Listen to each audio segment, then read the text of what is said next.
name is Andy Ryder, and I'm the mayor of the city of Lacey. And I'm welcoming you to this Compassion Forum, and I can't thank you enough for being here today.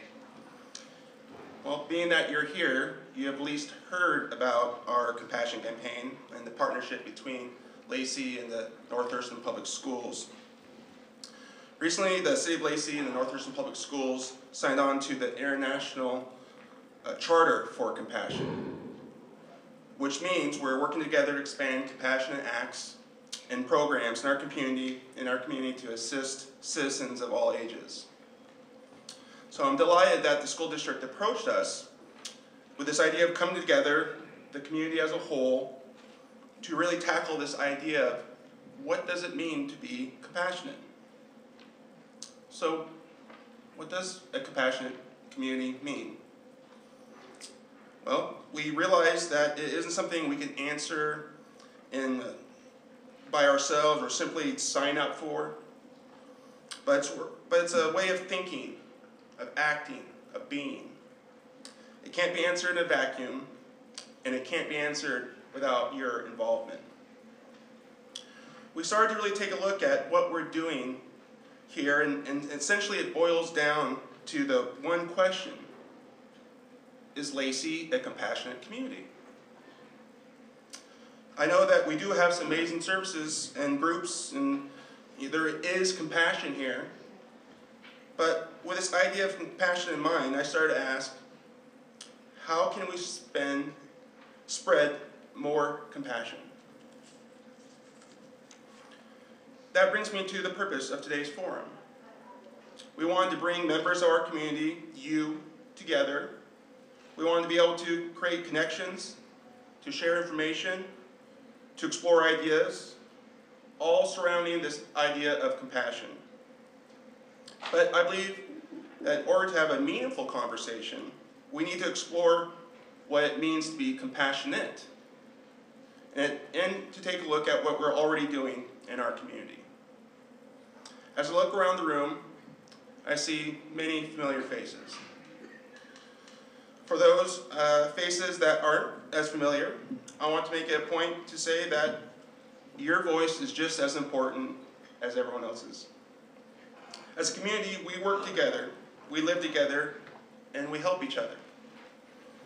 I'm very hopeful that we'll have a meaningful discussion here today, and that we'll be creating lasting connections and exploring ideas on how to expand compassion right here at our doorstep. Now I'd like to welcome our Superintendent of North Thurston Public Schools, Raj Manhas. Raj, thank you for your compassion.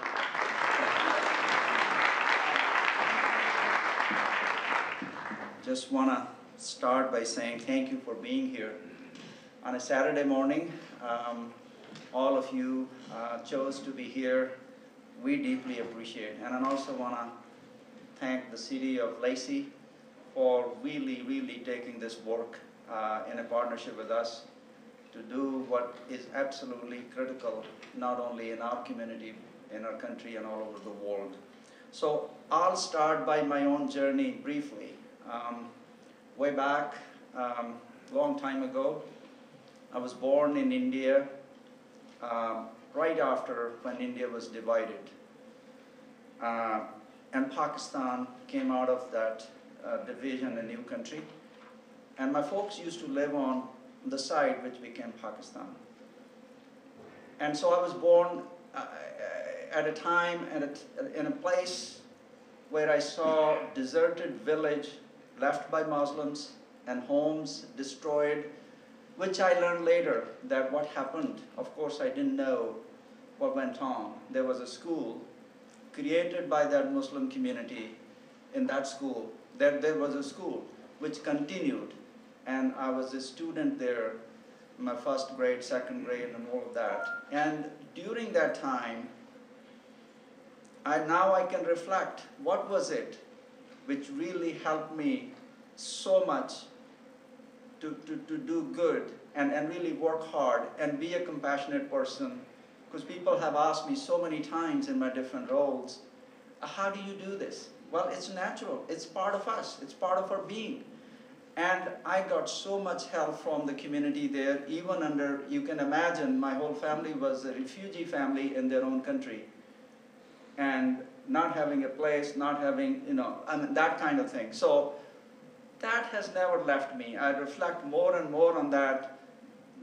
That became part of my being, that being compassionate. My teachers were compassionate, my community was. So somebody like me as a child in a family which was traumatized by losing pretty much everything. And at least they were not killed during that violent time. Both sides, I don't say it one, and both sides did so much damage to each other as humans, as people.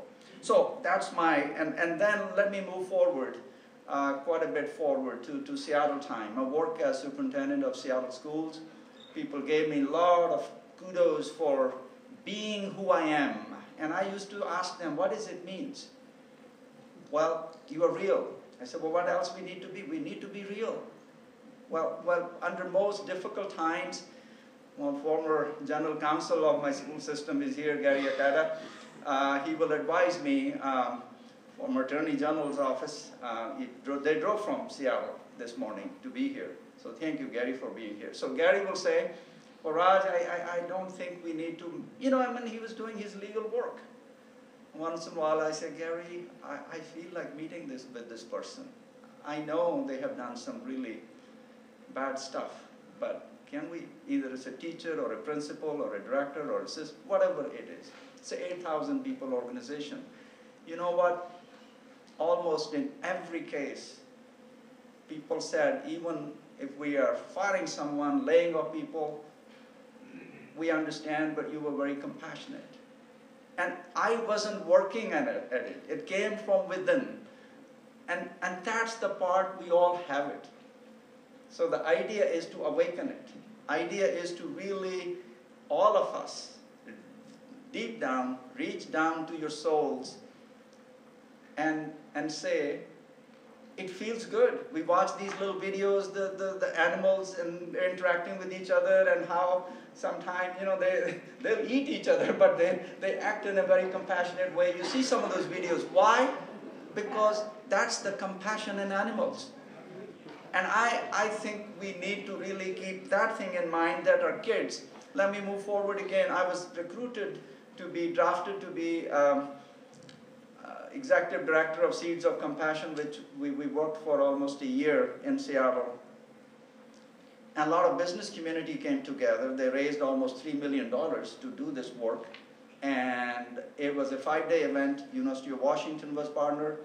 And City of Seattle was partner. Police chiefs, county chiefs. They all involved businesses.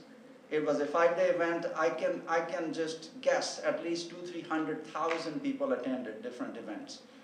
And those 5 days, the police chief of Seattle, Gil Kalkowski, who is now the head of the whole our customs, and that fellow, I worked with him when I was in the city. He was my colleague. And I went to him, I said, Gil, we need you there. He said, Raj will be there, but tell me. I said, come in uniform. And nice to see people in uniform today, because everybody has compassion, and so people know that he's a uniformed man and the person is doing his job or her job, but compassion is part of them. And that became, he shared with me later, that during those 5 days, the violent issues or incidents in the city went down more than 50–60%. Just because it was in the media all the time.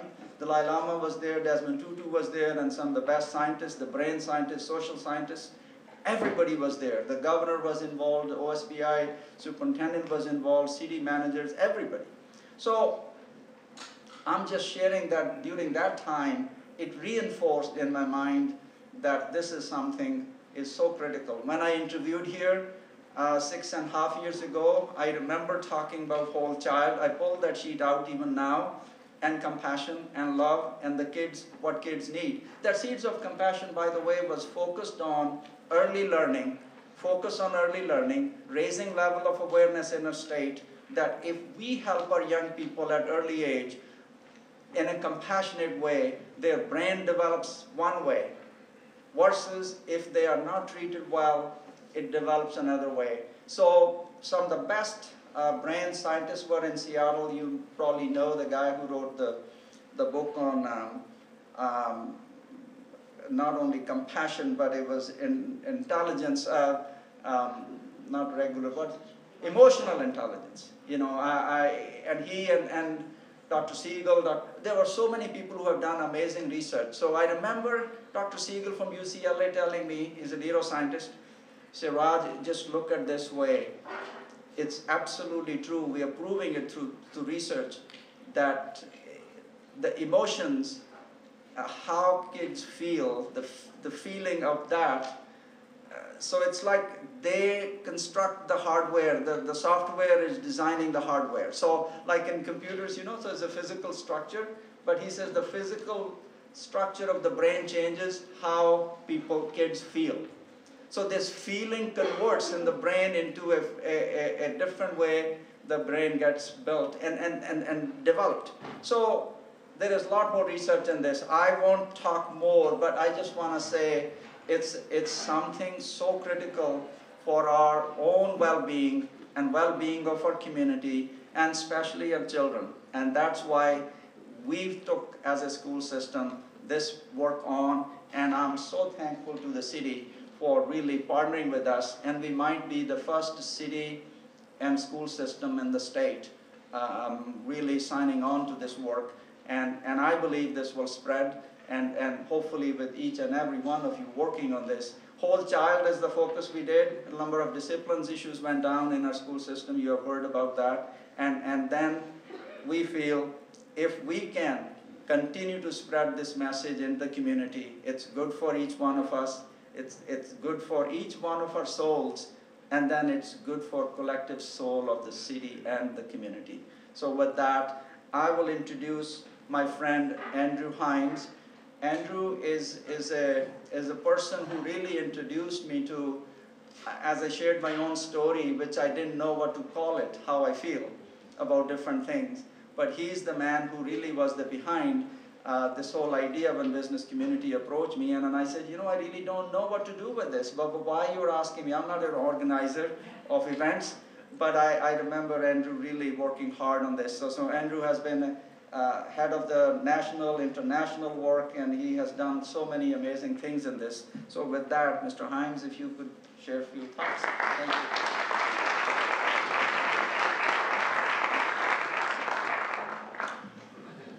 Well, I can tell you that being here this morning and looking at all of your amazing, wonderful, smiling, beautiful faces, I feel a sense of deep honor and profound gratitude for the work that you're involved in and for how it's connected with my own ideas and visions as well.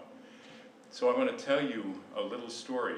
I got to know this guy, Raj, several months in advance of the Seeds of Compassion event back in Seattle, which took place in April of 2008. And in 2007, Raj and I began meeting on a regular weekly basis at a coffee shop in Seattle. And there were two things that we were both passionate about and that we were just both totally engaged with. Two questions. One was, what would it take for the entire very, very diverse community across the state of Washington in all of its manifestations, in all of its locations, in all of its institutions to become deeply involved with the Seeds of Compassion? And number two was, what does compassion look like in action? There was a bit of a misconception, I think, that lots of folks had about compassion back then, and that many of us still, to some degree, share, I think, which is that compassion is kind of a nice, warm feeling that you have, or it might be a sense of pity for somebody else's discomfort, or it might be just sympathy for another person. But the reality is that compassion, the very word compassion, from the original Latin, is a verb, not a noun. Compassion is literally the action of working to alleviate suffering in the world. and to create, and in our context, to create a thriving planet that works for 100% of humanity. So in the wake of the Seeds of Compassion event, we became very, very interested in how do we make sure that it's not about 4 days of big meetings in Seattle with some celebrities?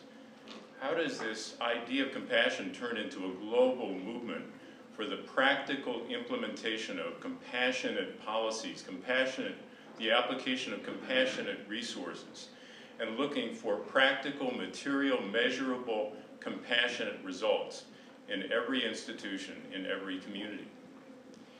The reason that Lacey, Washington, and what has taken place in the schools and in the city and the institutions of Lacey, Washington, the neighborhoods of Lacey, Washington, is that this is an amazing, integrated, holistic application of the principles of compassion in all of the ways that we deal with each other and connect as human beings. So the story of what you all have accomplished here in the last several years is really, really important. I have to tell you, on a global basis, it's very, very important. And I've heard similar stories in Karachi, Pakistan, and in Houston, Texas, and in Paris, France, and in many, many other places around the world. You are part of a global movement to bring compassion to life. In over 300 cities worldwide that have signed onto the Charter for Compassion, or that have active organizing projects at work in their communities. In large cities, in small towns and villages, the work of compassion is beginning to grow and explode in ways that none of us were able to really imagine. Perhaps we could hope for it several years ago, but now we're seeing the actual results of the idea of compassion coming to life and forming this global center for activity and a common vision for the work that we all have to do on our planet. So I want to thank all of you today. I want to thank the city, the school system, all of the organizations and institutions that have been part of this here in Lacey. And I can say to you again that as I began, I'm deeply grateful that you're all doing this work together, and I feel profoundly honored to be part of it today.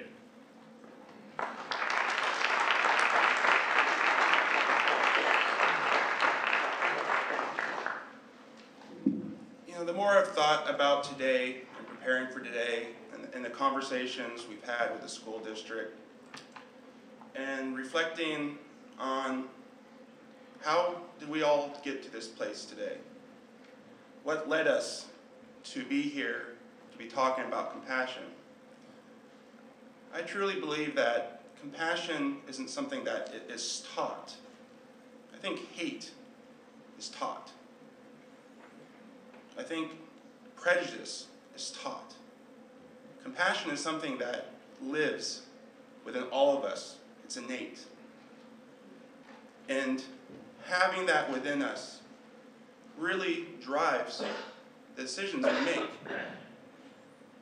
And I can't think of a better example of something coming naturally and doing the right thing than an incident that happened in our schools, where the teacher stepped up and was compassionate. And that person is Brady Olson. And I'd like to introduce him next in our forum. Thank you.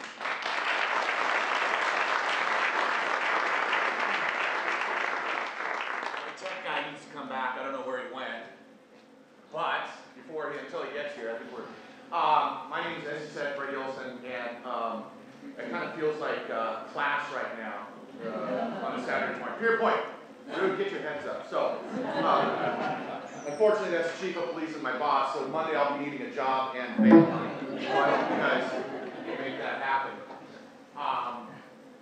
So, as I get up here, I think it's interesting that apparently tackling an active shooter, people care what you think and what you have to say.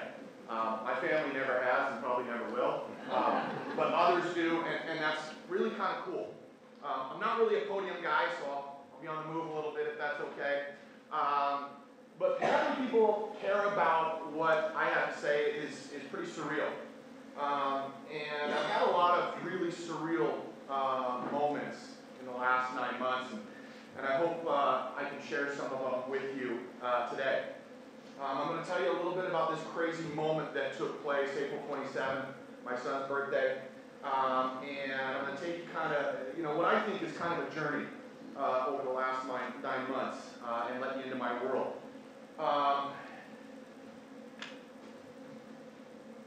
Guys, come on, buddy. Help me out. Yeah. Big money. There we go. So these are some social media posts that I have seen time and time again. I think social media is awesome. I really do. But one of the things I despise about it is you get to write things and there's no qualification. You get to write things and you don't have to stand behind it. I don't believe a single word up there. Okay? I don't believe any of that. This is people focus on the event. They focus on the tragedy. They don't spend any time talking about the teamwork, the togetherness, the aftermath, the reality of a community. And that's one of the things that I want to talk about. They don't talk about the compassion afterwards. Before I get on with my talk today, I want to share with you a few stories. Bear with me a little bit about what happened after the incident. I'm not going to get into the lead up to it or anything like that. I don't have any problem talking about that. This is not for today. I'm going to first kind of start off with, I'm laying on this kid, my forearm in his neck, kind of in a little bit of daze, and all of a sudden out of nowhere this police officer, who I found out later, just happened to be this figure, swoops in, a grandfather and a father, swoops in. He jumps on top. He starts barking orders. Frisk this, do this, backpack that. I'm running around doing all these things. And in this calm, professional, amazing way, as he's barking out orders, he leans over his radio and says, the dispatcher, for a moment, thought it was a joke because he was so calm. He was so professional. They instantly knew it. And as we're laying there, I look up and I see a teacher, a friend of mine, Ryan, he's a science teacher, running to me, not away, running to me. And I yell at him. First thing I think, 31012. And he kind of looks at me like, Sheriff's Extension. My wife. I knew she was going to hear about this quickly, and she doesn't handle things like this well, school shootings.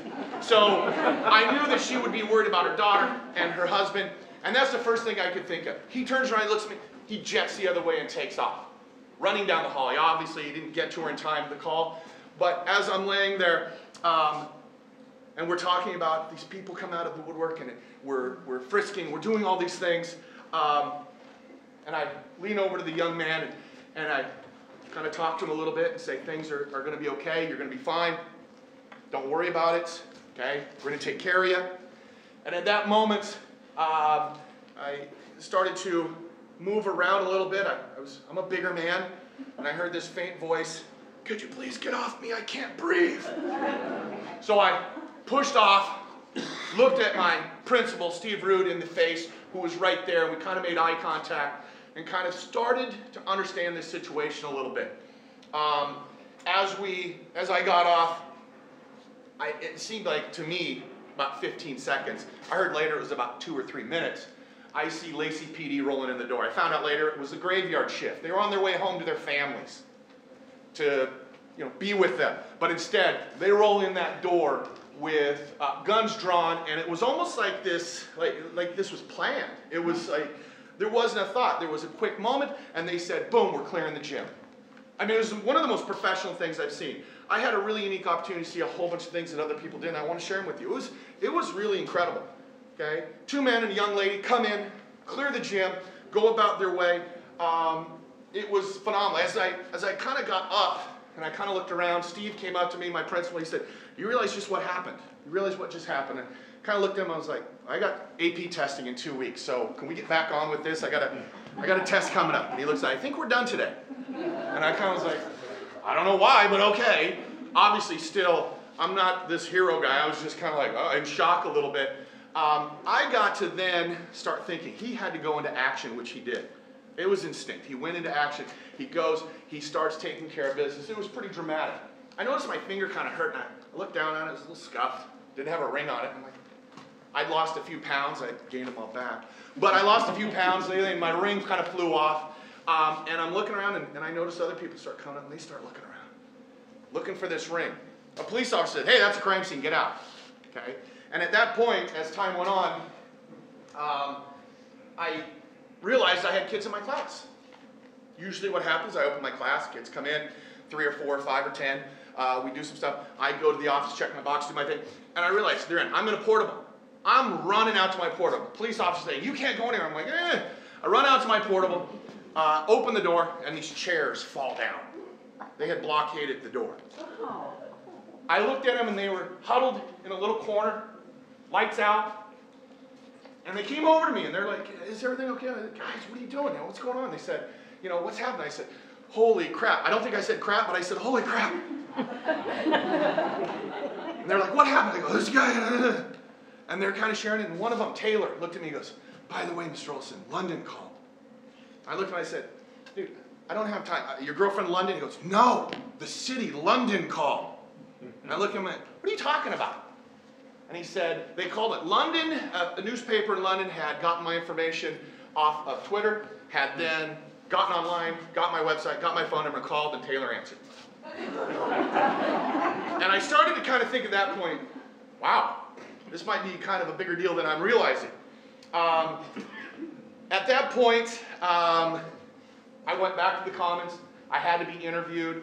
Things were happening fast.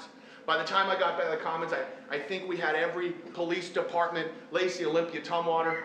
I think they flew in special forces. It seemed like everybody was in the Commons. It was insane. I was watching this. They put me in the office. There's windows all around, and I felt like I was kind of in a fishbowl. And I'm looking out, and I'm watching these police officers. And their number one idea, their number one thought, and I look out and I see my neighbor, who I've been lived next to for 15 years, kind of barking out orders, but not in a do this way, but in, here's what we got to do, guys. We got to make sure kids are safe. We got to make sure kids know they're safe. Our first priority is to line up out there so they see a police officer every 10 feet. So they know everything is okay. And that really struck me. That was their number one concern, was kids. Not themselves, not kids. It was incredible. Sometimes I feel like, as I talk about this, I feel like if Steven Spielberg had come up the day before and set up cameras around the field in the school, we would never have to hold a sign for a levy.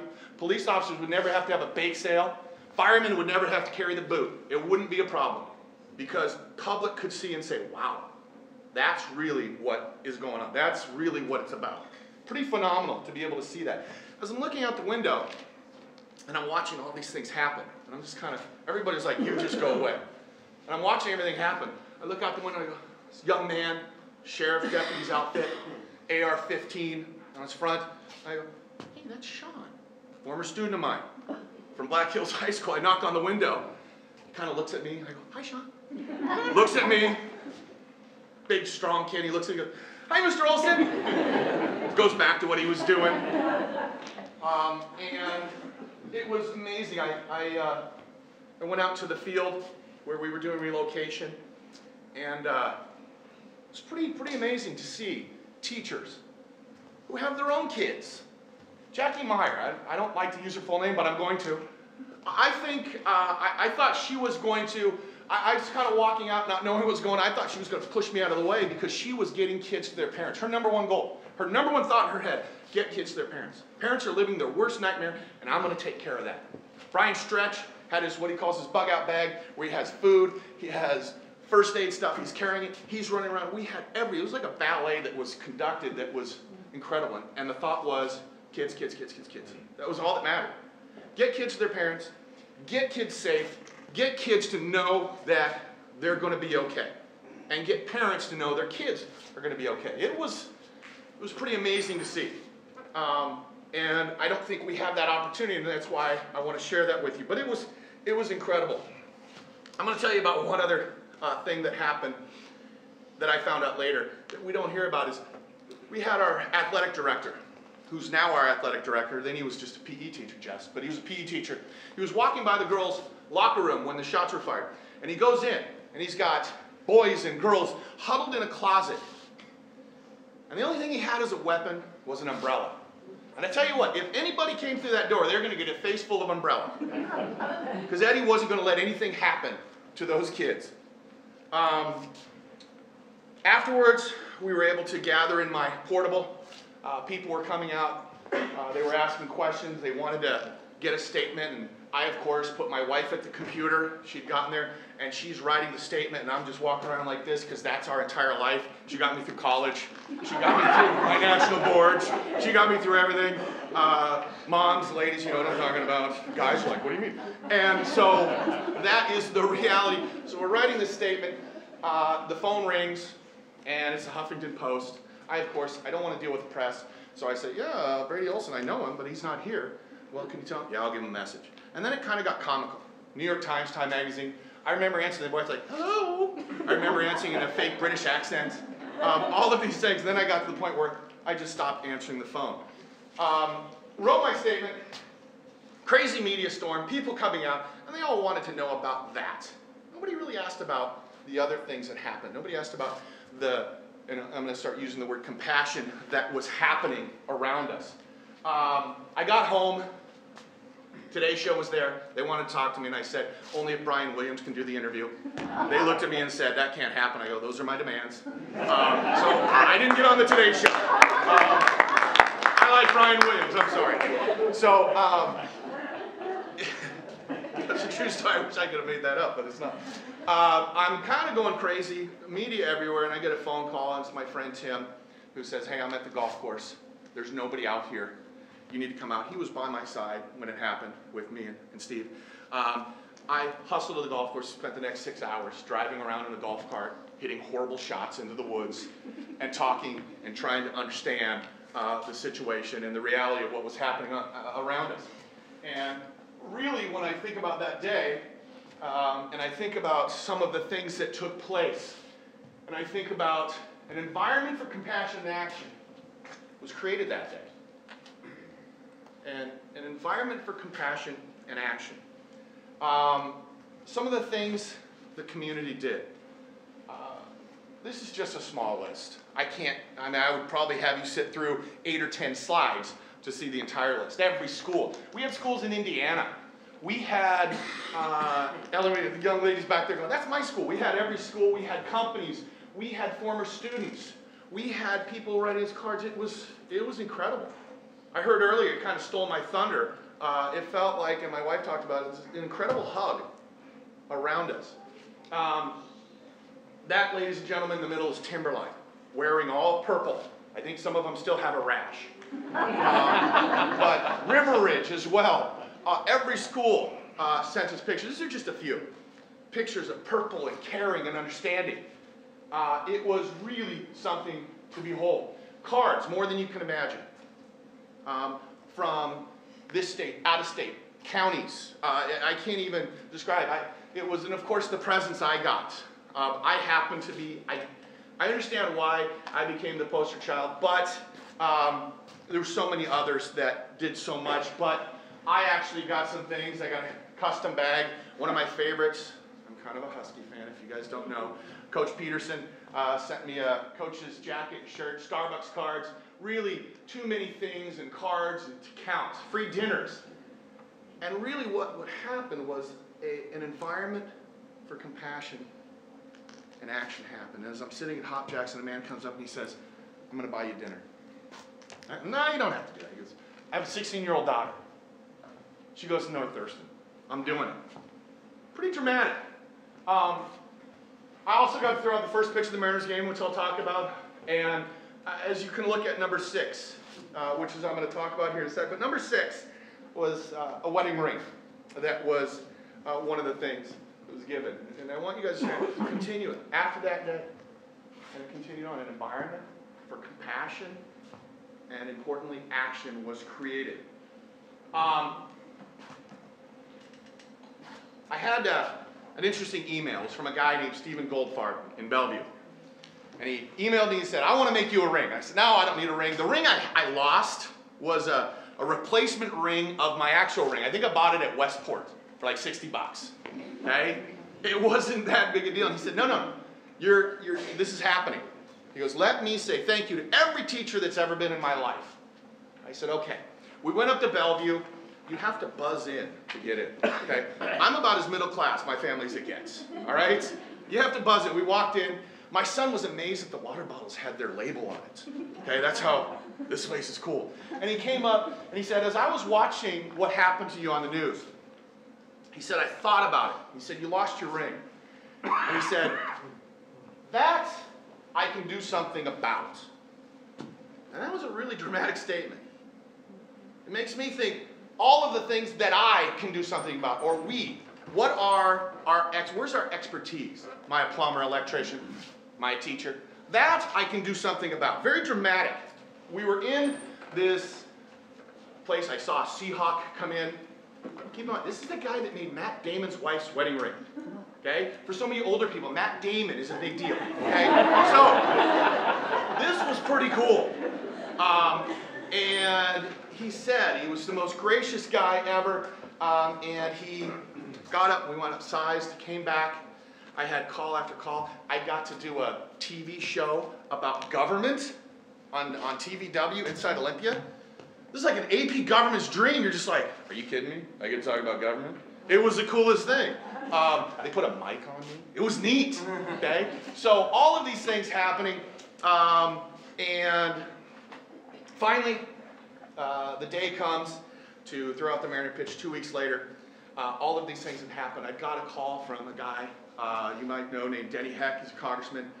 And he said, hey, I'm going to come in Friday. You got a busy day. I'm going to teach your class for you. Congressman Denny Heck said, I'm going to teach your class for you. You take a couple periods off. I, a congressman for the United States, am going to teach your government students about government. Oh, okay. Sounds great. Amazing. The governor came in earlier that week. I mean, it was just an amazing opportunity. And finally, we went up to Bellevue the day, went up there to get our rings, and I decided that I want to get this guy some credit. This guy, Stephen Goldfarb. I mean, he was the guy who said, this is something I can do. An environment was created, and I said, I want to get him some press, because that really, to a lot of us, is important. We want to do things, but you know, having somebody recognize that makes it even more impressive. He said, don't do it. I said, I'm doing it. I called Q13 News.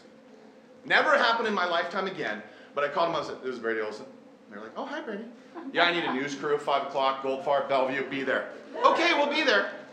I was almost like a joke, but they said, okay, and I'm like, oh, this is cool.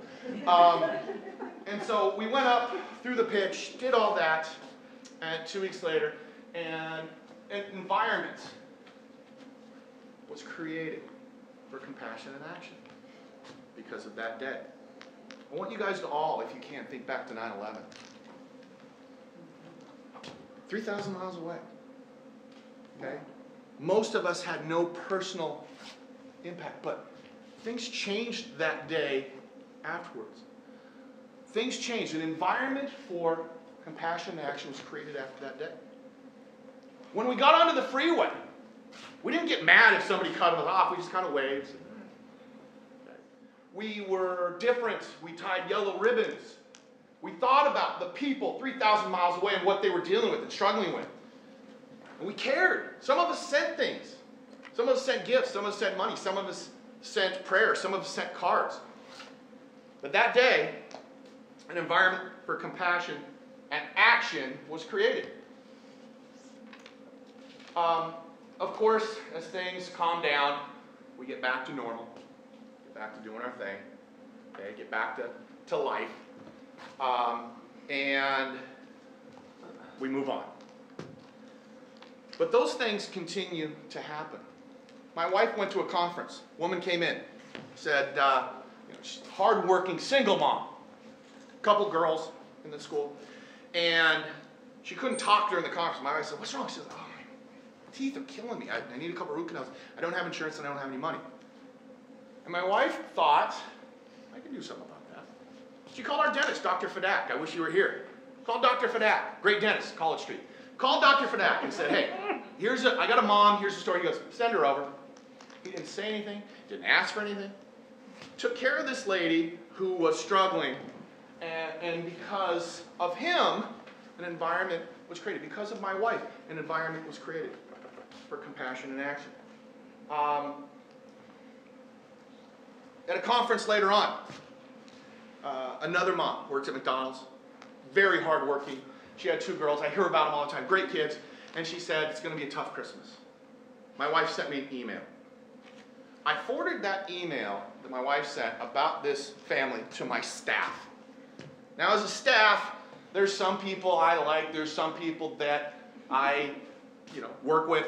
There's some people that they like me, and there's some people they just work with me.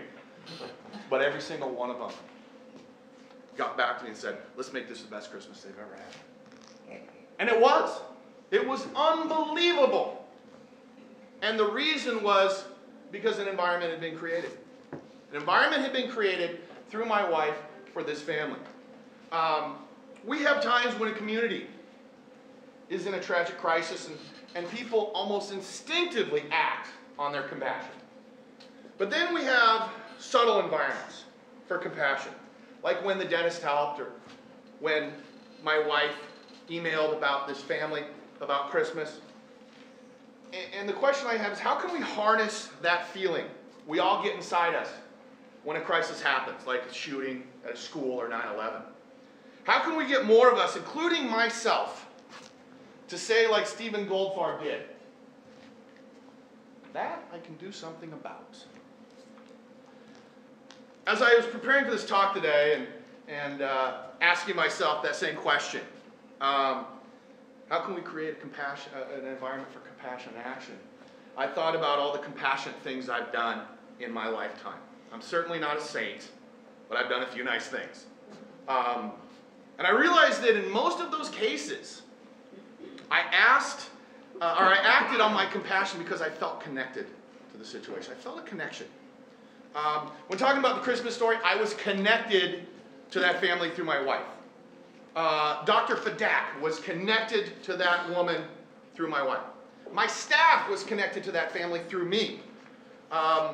The people that gave so much to us during that shooting were connected because they had kids, they knew people. It was the worst nightmare, and they were connected to that. I helped my students in many ways through the years, okay, and beyond my duties as a teacher. And one of the things I was asked, why do I help these kids? And one thing is, I'm connected to them. Okay? Robert, who comes in and spends an hour of my Friday, and says, can we do this every Friday? Sure, Robert. Doesn't have a dad, and he wants to talk about stuff. And I want him to succeed, and there's a connection there. He's a great kid. I believe we need to build these connections. When those connections are built, we're more likely to act on our compassion. I don't know if anybody's seen Field of Dreams. If you build it. Okay, so can we get better than that? If you build it. They will come. Okay, great. It's an 80s movie. Sorry. You're like, you get a more contemporary. But I really do believe if we build connections, if we build these things, compassion and action will happen. The question is, how do we do this? How do we build these connections? That's the question. I think that's what we're here for today. I got an idea. Bear with me. I'm going to throw it out. I know that if I go long, they're just going to take the time out of your break, so I'm not worried about that. But has anybody been to the new Timberline building? You walk into the gym, the hallway lined with pictures of former athletes. It's amazing. It's very, very cool. Very tradition. And I think it's pretty neat. When I first started teaching, things like this hallway, trophy cases, they were in the majority of public recognition for students. And it was mostly for athletes. In the last 18 years, I'm pretty happy to say that we've spread that to academics. We've spread that to other things. But here's what I wonder, okay? And here's the thought, the action plan. If we're only recognizing athletics and academics and a few other things, and our kids are thinking that those are the only things that matter, and don't get me wrong, they do matter. They do matter. Could we spend more time and effort, money, recognizing our kids for who they are in their souls? Could we have compassion hallways? for students who spend Sunday babysitting during church, who take care of their grandparents every day after school, who volunteer at the food bank year-round. We could have framed pictures of those kids. That could be a story in and of itself. And every school could have a compassion hallway where we could talk about an environment for compassion and action. And we could set those things. These kids someday are going to be community members. These kids are going to go off. We could, and when we talk about what our kids take away with their time with us, not only athletic and academic skills and those things, but also their compassionate gestures in their families and communities. If our kids know that we're seeing all sides of them and publicly recognizing them, I guarantee you, they're going to feel connected. We could form a committee at every school. We could form a committee in our community to review applications submitted by kids and family members and community members showing their acts of compassion. From there, we could get public recognition. We could get frame halls. The compassion hallway would be one of the things that we could see in our schools, next to athletics and academics and all the other amazing things we do. And I know that in this audience, we're doing great things. I know that we're spending tons of time outside the work. I know that we're doing all these things, or you wouldn't be here on your Saturday. But what are we doing and what could we be doing when we talk about the business world? How are we making our communities and our families better? And in our business setting, we all know it would be cool to get to know all sides of those people sitting in the cubicle next to us. I believe we'd be more connected than we would feel. And if we feel connected, we have created, can you guys say it with me?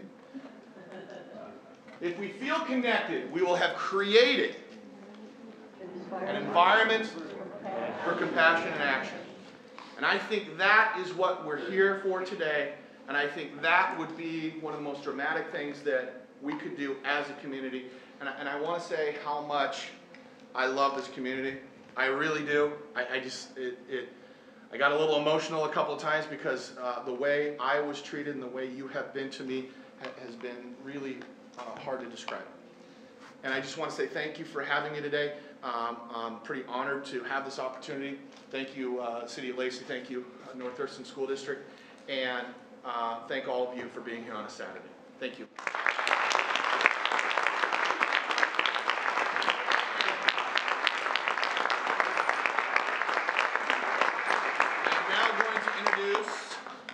Former mayor and school board member, Graeme Sackrison. Thank you.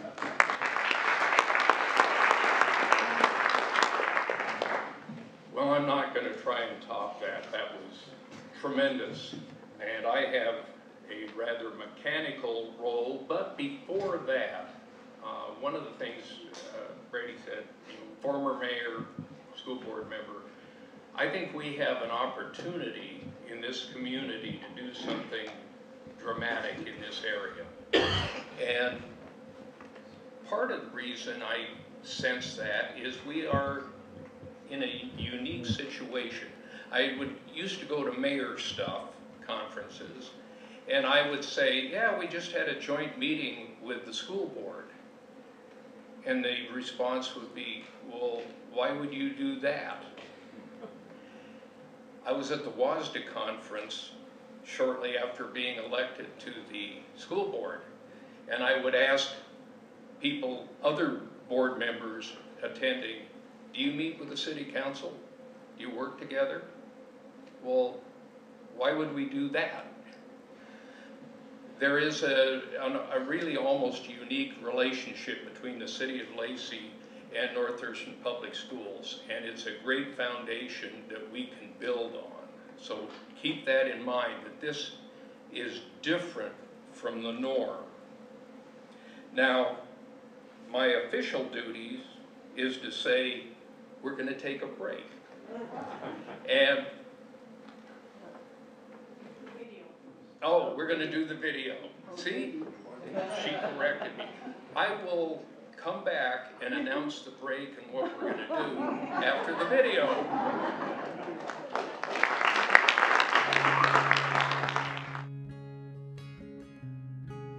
Compassion means to me that we treat everybody with respect and fairness, that we examine the frailties that all of us have and do what we can to ameliorate those frailties.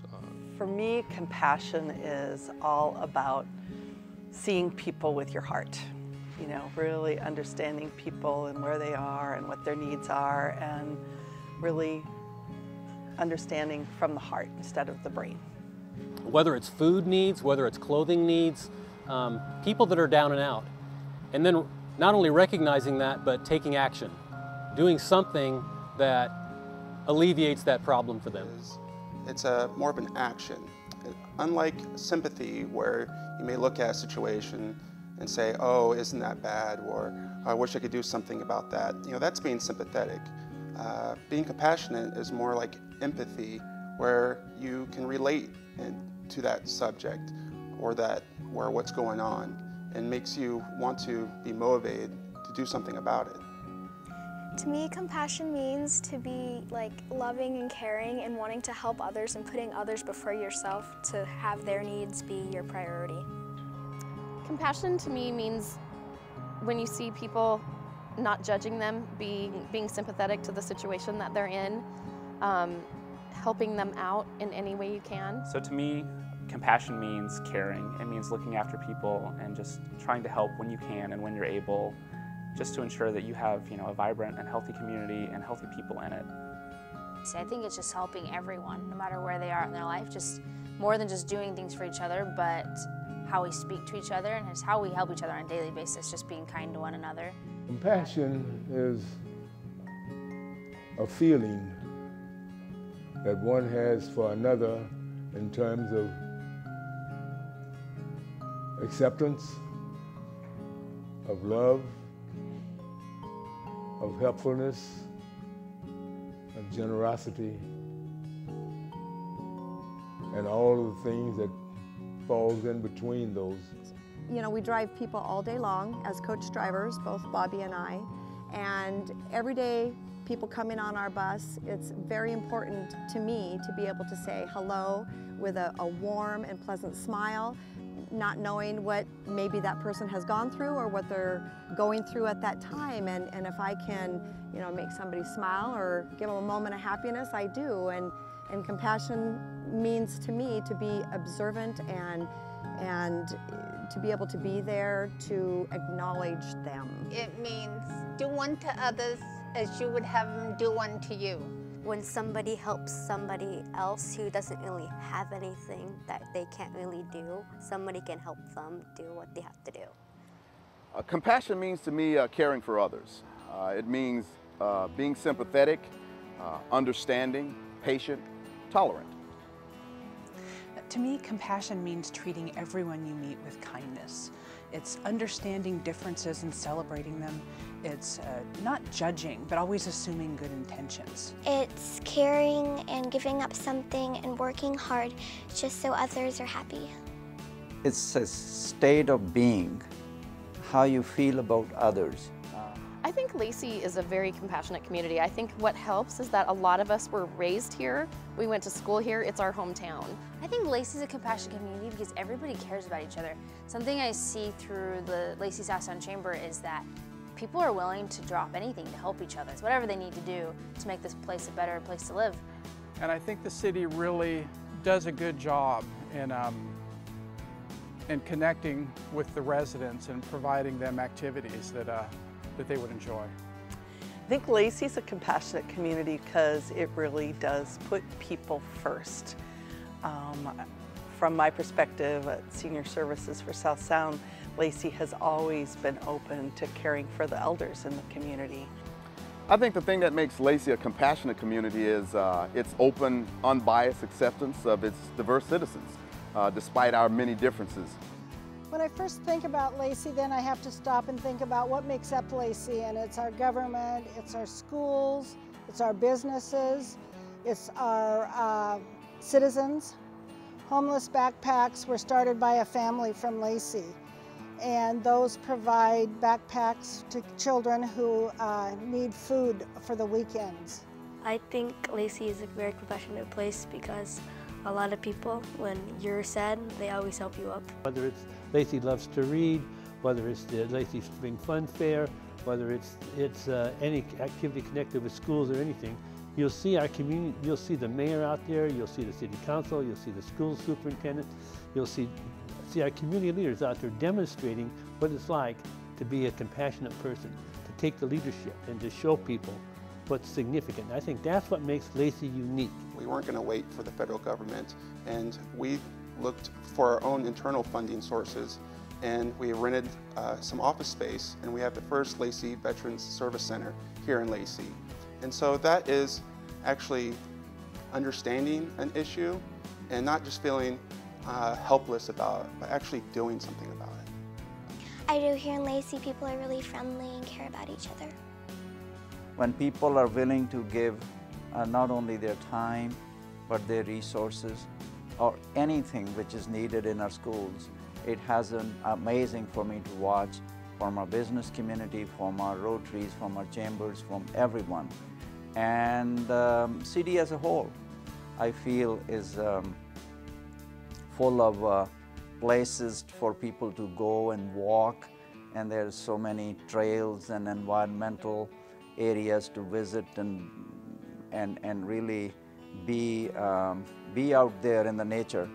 This is an amazing place. And Lacey, I think, beyond being that way from environmental standpoint, but it's just the total support we feel as a school system from all of our community members, that if we don't feel deeply in our hearts, how can a child be successful in classroom if they have some difficulties in their life which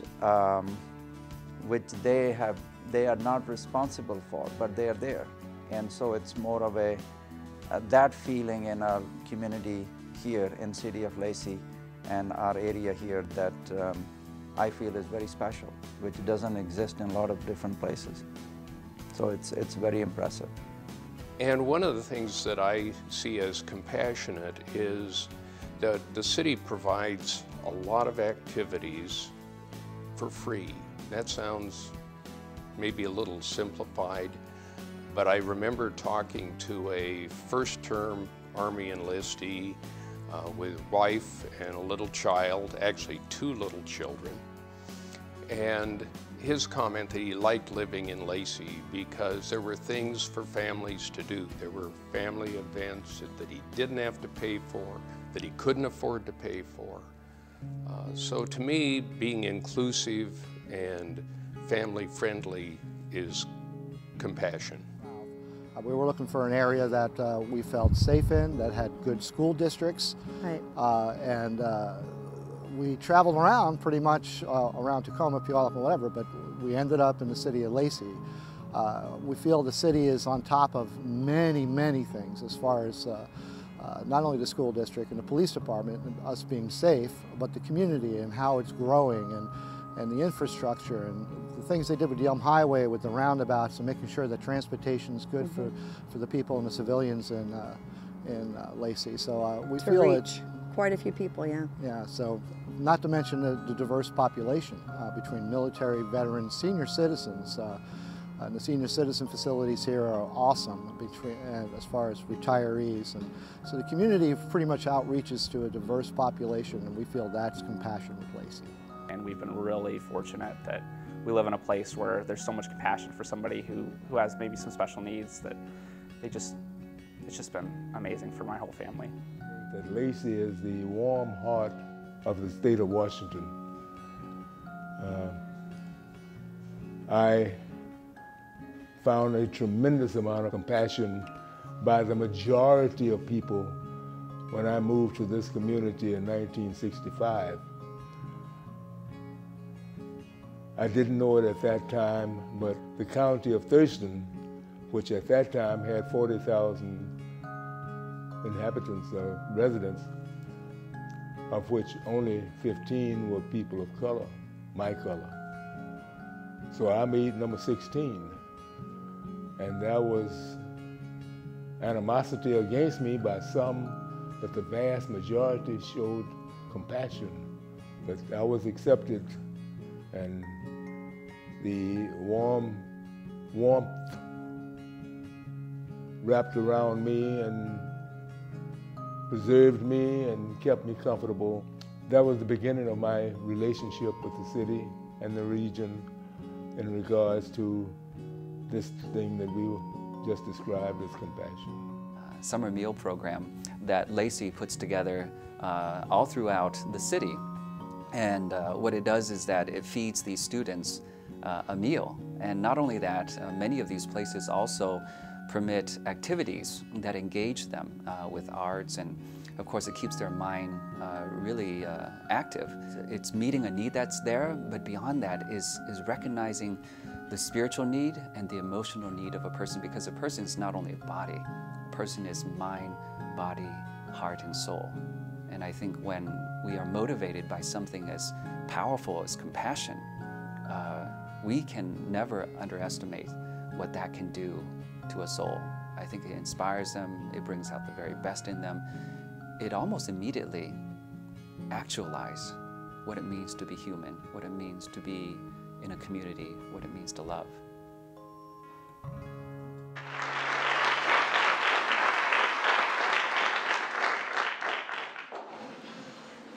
Now that Mary's put me back on schedule, this underscores my point about the unique relationship between the city and the school district and the opportunities that we have.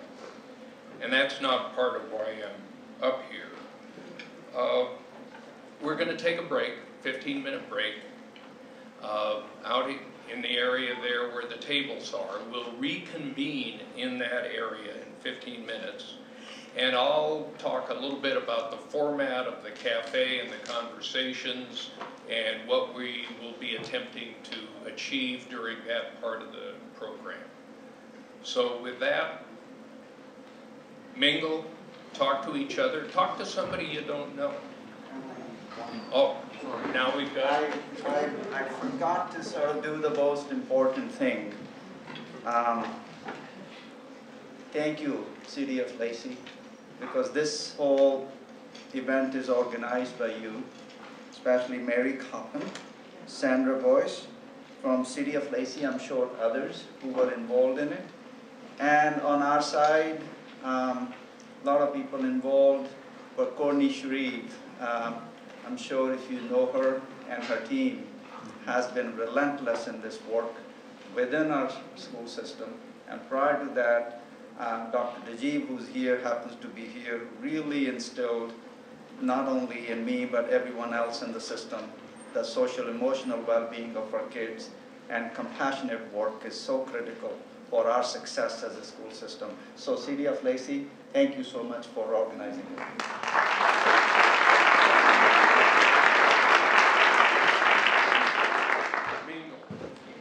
As you're sitting down, as I said before, if you can find a table with somebody you're not familiar with, somebody new to discuss things with, that's the preferred option.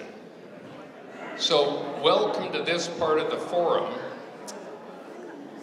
Today we're going to have roundtable or cafe discussions in this room, discussions at each table. We'll allow all calling in to the discussions. We have 3 questions we're going to deal with. We'll do question 1, have the discussion. One of you will be asked to stand up and report out on your discussions. We probably won't get all the tables, but we'll do our darndest to get there. When we move to the second question, we're going to ask everybody except the spokesperson to move to another table with different people. Whoever was the spokesperson for the first question will stay at the table, and we'll move to the second question. We'll have a report out, some discussion, and following the second one, we're going to take a break. And again, the spokesperson will stay at the table, and for the third question, people can reassemble at different tables. So look around and see where you want to light. Let's first introduce yourselves around the table. Let's be civil. But what does compassion mean to you? How do you define compassion? What kind of behavior, those kinds of things? So with that, I'm going to let you go to start the discussion of the first question, and I'll call for reports in about 15 minutes or so. Have at it. And the first, I told you what it was. No. What does compassion mean to you? My name is Jill. I'm the manager of the Lacey Senior Center, and my team here is composed of HOA leaders and someone from the North Thurston Public Schools as well. So we have a good rounding, good community here. We wanted to mention some things, and all of these are in the state of actions, what we like to put up in front of every single word. Well, of course, it's caring, kindness, inclusiveness, acceptance, empathy, listening, non-judgmental environments, providing training or resources to people that need them, making sure they marry up very well. Intergenerational programs, intergenerational interactive programs like staying with youth and seniors, that type of thing. We'd like to see that happen. Reaching out to the military community, military families in our community. And of course, the overall arching one, do unto others as you would have them do unto you, is, of course, is what compassion means to everyone. Thank you.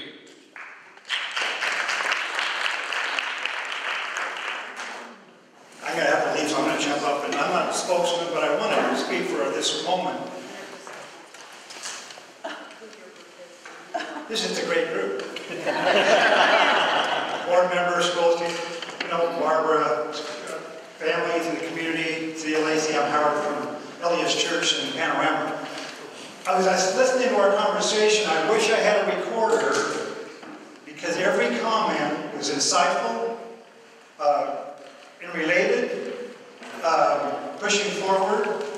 We decided that compassion is an obligation for us to do, but as we're compassionate, we also thought this opportunity, and we miss opportunities, we're not sensitive to them, and we need to create that sensitivity. That we have a grandmother here, a person who's been sensitive, and as a mother saw a need, and by being compassionate, touch the other person and experience and change their life.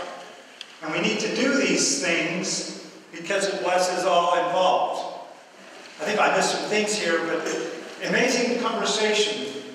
It would be, if this could pervade the community, it would change the lifestyle of our community. I missed something. Our table had a very rich discussion, and I'll just summarize with the phrase in terms of the takeaways that we had.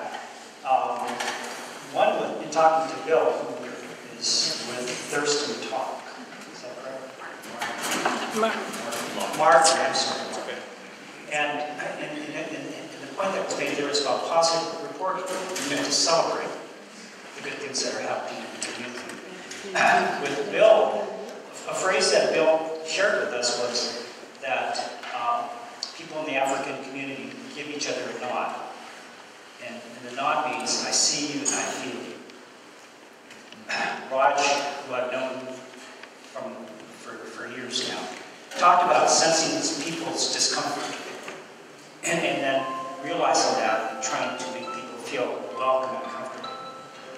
I made the point, or felt the point, about compassion isn't for others, it's for yourself. And Courtney talked about her work with the school district and seeing things through other people's eyes and then understanding where they're So it was a wonderful conversation. Thank you.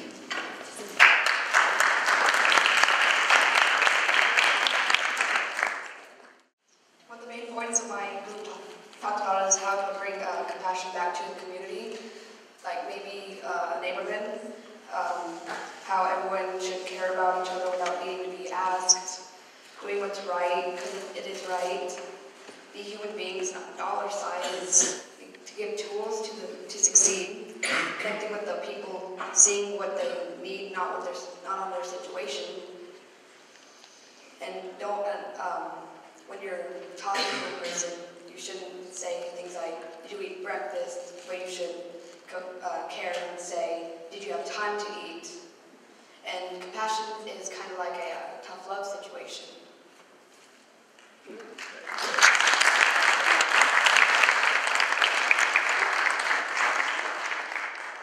These two kids came on their own. They're not with parents. They're not with anybody except they wanted to be involved in the community. So I think they deserve a hand.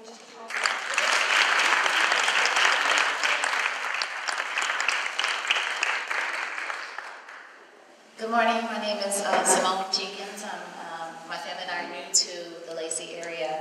I came this morning because I wanted to begin to demonstrate to my children and my family the importance of connecting with their community. So I'm happy to be here.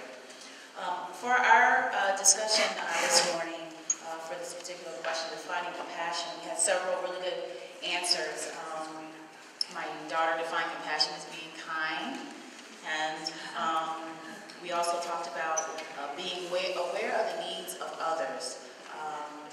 We have a chaplain here with us who reminded us of Matthew 25, where Jesus talks about feeding the hungry and giving water to those that are thirsty, clothing those that are naked, helping those that are homeless, providing shelter for them, and also visiting those that are in prison. Those are, the very immediate actions that we can definitely take to demonstrate compassion. And then we had also someone say that compassion is putting yourself aside and caring for others. We had a definition of compassion as love in action towards those that do not deserve it. And also the need to feel connected to all. It has to be intentional. It has to be deliberate. If that connection is not there, being deliberate about establishing that connection. Looking beyond the surface of someone who may be in need but not really wanting to express what that need is, but it's coming out in anger, it's coming out in frustration, it's coming out in a bad attitude.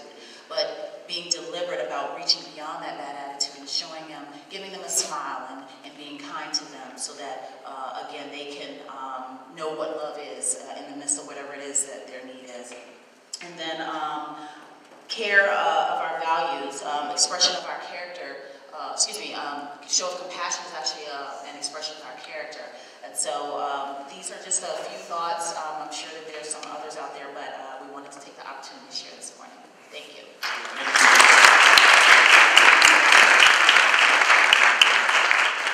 Good morning. First of all, I'm Donna Feliciano, and I just want to say what a great event this is. Thank you so much for putting it on.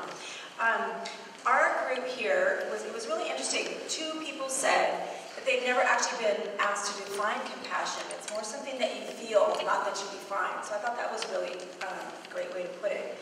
We also said it's capable of looking at a person through a lens of love and care. Much like she said, a lot of times actions come out and it's not really what's happening. It's something inside. They have a situation that's not apparent, so you have to kind of look beyond that. And Stephanie here said that it's having a heart and loving, and you feel it more than you can define it, and just bottom line, people come first. So, thank you.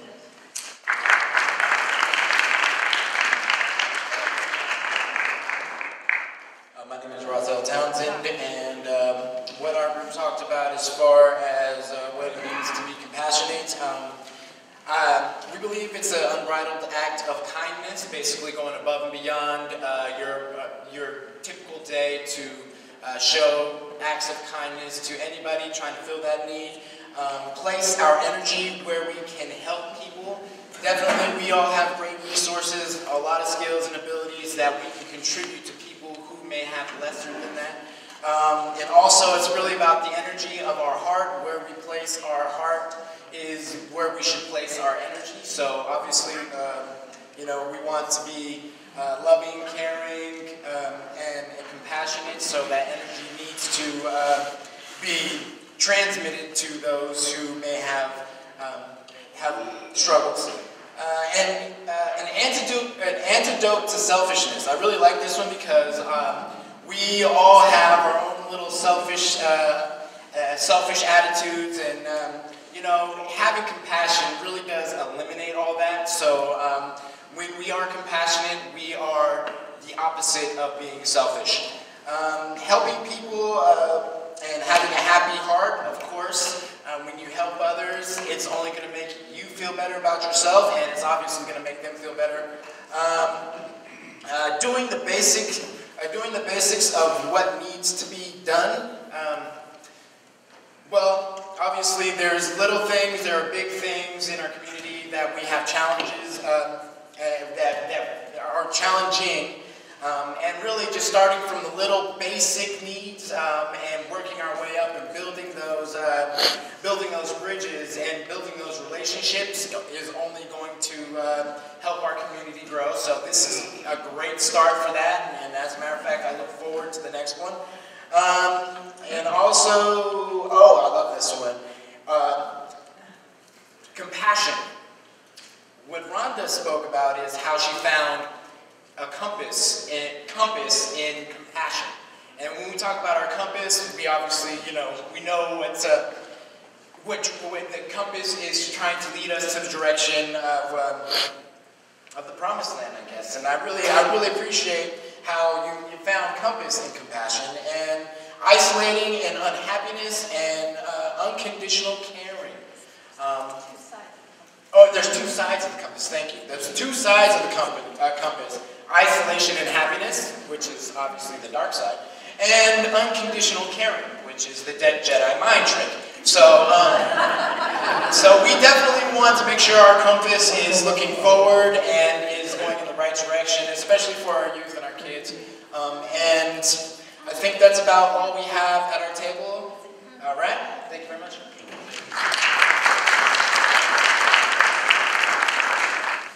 Hi, I'm Trudy Zukepp. I'm with Homes First, and we also have a very diverse group at our table. Columba started us off with compassion is beyond a feeling, it's action.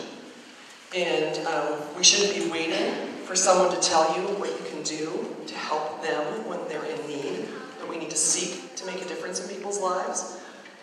Eunice added on to that while we're seeking to find out what is right for people, that we have to think, not just think what we know is best for them, but ask them what it is they need. Don't assume you know what is best for other people. Lonnie added that the foundation to compassion is seeing each person as a part of our human family, each person in our community, and preferring others before you start thinking about yourself. I think that compassion is something that can be taught, that it isn't an innate feeling. If you have children, you know how children behave. They need to be taught compassion. They need to be modeled compassion. And I'm hoping that that's why we're all here today, is because we want to be good models in our community for what compassion looks like.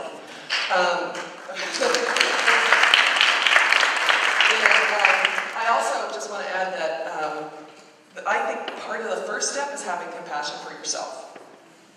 That each one of you is enough. You have the ability. And you have to have compassion for yourself before you can share your compassion for other people.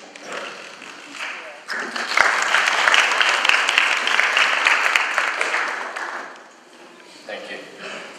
My name is Sean Smith. Everybody calls me Smitty. I'm representing Team BAM, which means action, the verb, the heart we were talking about earlier. My group consists of Ms. Vicky, Ms. Maddie, Ms. Taylor, Brian, and myself. Between Ms. Maddie and Ms. Vicky, they've been in this community totaling 80 years. So, public schools, fish and wildlife, a pastor, and I myself deal with victims and veterans. We talked about being selfish, you know, not being selfish, because it's not about us. You know, if we take the blinders off like the racehorse, and we can see out from our peripheral vision and see that person that may need help, you know, so not focusing on ourselves. We talked about showing mercy, grace, arresting yourself. You may not agree with that person and the decision that they made or the situation they find themselves in. You may not believe that way. But again, it's not about us. Take a step back and then approach the situation the right way, having that right response. Being able to help the individual in that difficult time, regardless of what it was or the decision that they made. Opening space in yourself or around your heart for others so that you can connect to them, and finding that common ground, and just listening to people. Thank you. So I'll go real quick. Again, my name is Ryder, Mayor of Lacey, and I really just want to point out my table, Dana and her 2 kids, Eva and Keegan. This is a very typical family here in Lacey, military family that's come here. She's a part-time substitute teacher and stay-at-home mom. And so, thank you for being here. The idea of compassion, again, is this warm hug around the community that we've been talking about. Making sure that we're listening, connecting, and really hearing each other. And that we're helping each other. And this next point is, I think, very important. And it's taking the time. Are we taking the time in each day to feel compassion, not only for ourselves, but for other people? Now, we're so caught up in how fast our society is moving. And we're just go, go, go society. But we all need to remember to just take a deep breath and take the time to care about each other. Not only your family, but your neighbor, you know, maybe the stranger. It's really important in this fast-moving society that we pause and understand how grateful we are to be at this place at this time. So thank you, everyone, for being here. I think a good takeaway is this idea of understanding what leads to people's actions. Dana lives in an area that has a large military population, and just recently she's seen there's been a spike in petty thefts in the neighborhood. And the non-military people are wondering, what's going on? Well, there's a major deployment right now, and a lot of the fathers are away. And so when the fathers are gone, you're seeing, you know, teenagers going out and doing these crazy, you know, petty thefts. But to be able to understand your community. So make sure you do take the time to get to know each other and communicate. Thank you.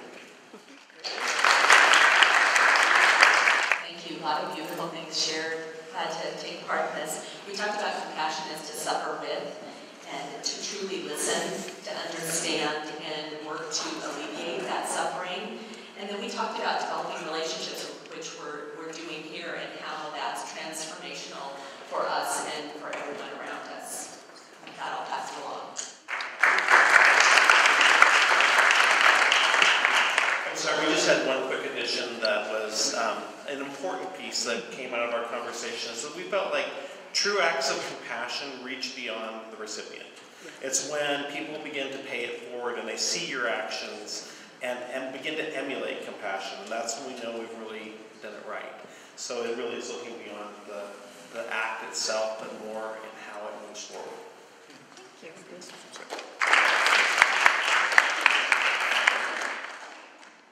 I'll keep it short to one comment that I think we haven't heard, and that is compassion needs to be seen as a strength and not a weakness.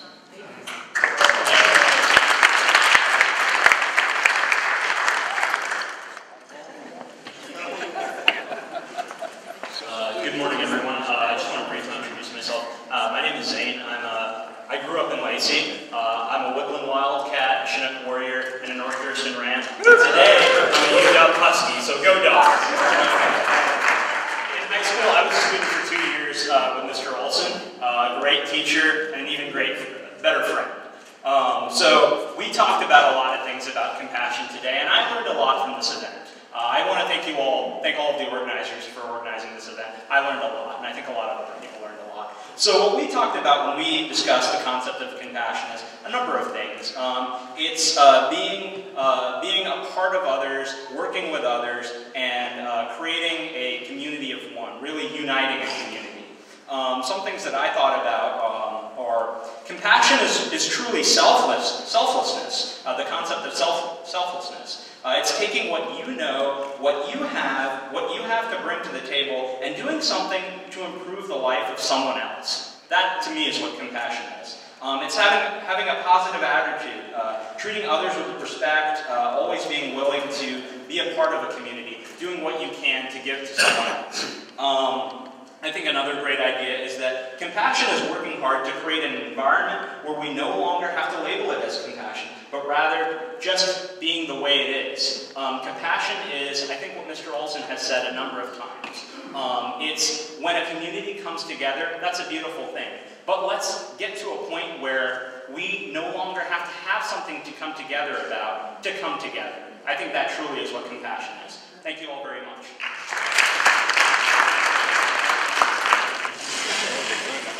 Will all but one of you, whoever spoke up, stay where you are, everybody else change tables.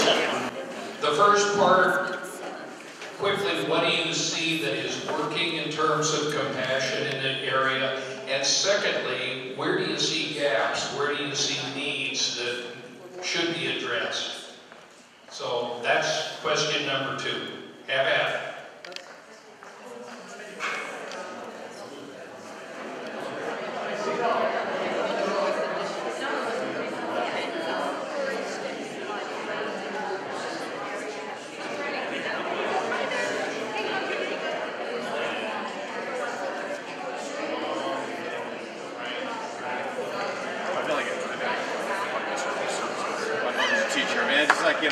But anyway, even us amongst our generation.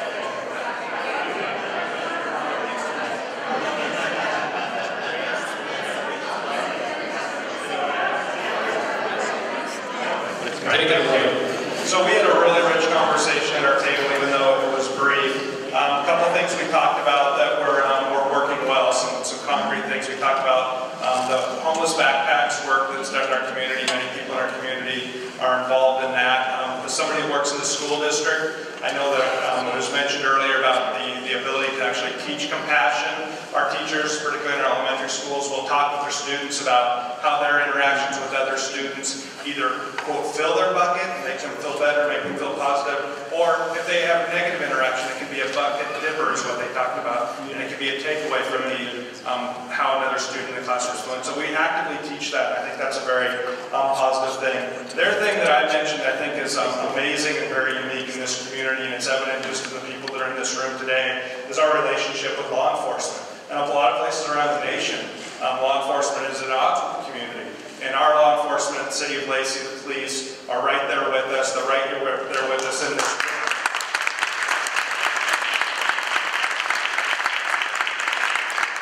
I think we're fortunate and maybe sometimes take that for granted, so that's an outstanding positive that we have in our community. A few needs we talked about is military families. While we continue to think about ways to support our military families, I think there's always things we can do more. Not exactly sure what that is, but I think it's a need. And then we talked about mental health in our community in general. I think that's not just our community, I think it's around the nation, certainly around the state. We don't necessarily have answers, but one of the things we did talk about compared to other communities, and Graeme alluded to this when he talks to their school board members and how school boards don't necessarily interact with the city. We do have a mindset in this community where law enforcement works with the city, works with the county, works with the school districts, work together collectively. We can do more together than we can individually. So that's something that's very positive and we continue to work on.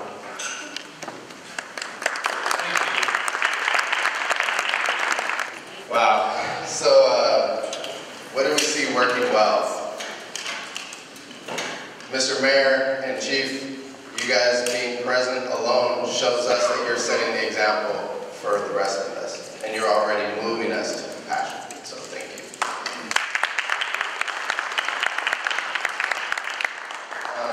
Our group decided that we believe that this is one of the best communities and that we do make a difference and we're already taking action. We see the need, we meet the need.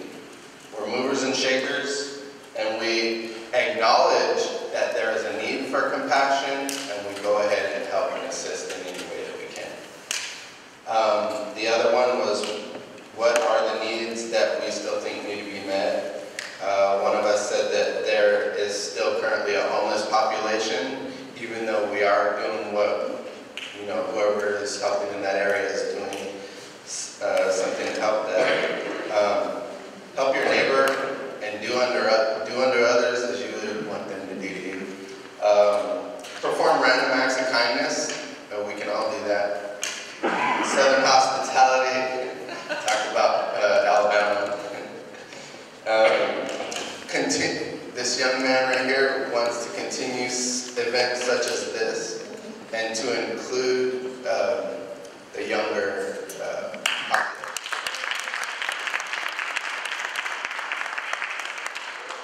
And just for all of us to communicate, because you sitting there, you know somebody else and they know someone else, so that networking and communicating about this event, I believe we could have had more people here. So. Thank you.